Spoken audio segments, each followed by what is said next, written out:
हज़रात ख्वाजा गरीब नवाज़ की बारगाह में हूँ। कॉन्फ्रेंस का इनेकाद हो चुका है और हमारे साथ शायर अहले बैत जनाब मीर रज़ा अली सुहैल साहब, जो कि सरज़मीन हैदराबाद से इस गरीब नवाज़ की बारगाह में अल-बक़ी ऑर्गेनाइजेशन के ज़िम्मेदारान की हैसियत से, एक अच्छे वॉलंटियर की हैसियत से यहाँ पर खिदमत के हवाले से हाज़िर हुए। तो मैं, क्योंकि आप शायर अहले बैत हैं, तो हम ज़रूर चाहेंगे और गुजारिश करेंगे कि आप यहाँ पर जन्नतुल बक़ी के हवाले से चंद अशार सामीन के दरमियान ज़रूर पेश कर दें।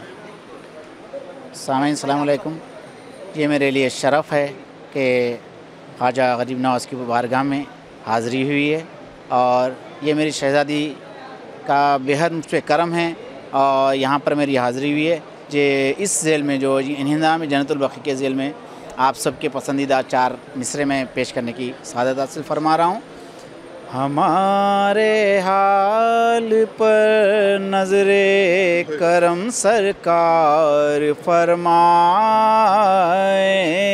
हमारे हाल पर नज़रे करम सरकार फरमाए, कहीं ऐसा न हो दिल में तमन्ना लेके मर जाए, इसी उम्मीद पर थामे हुए हैं आस की डोरी,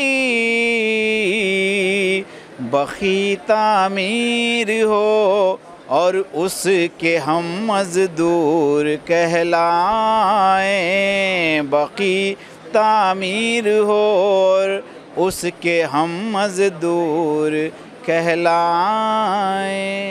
शुक्रिया सर। जज़ाकल्लाह सुहैल साहब। बक़ी तामीर हो और उसके हम मज़दूर कहलाएँ।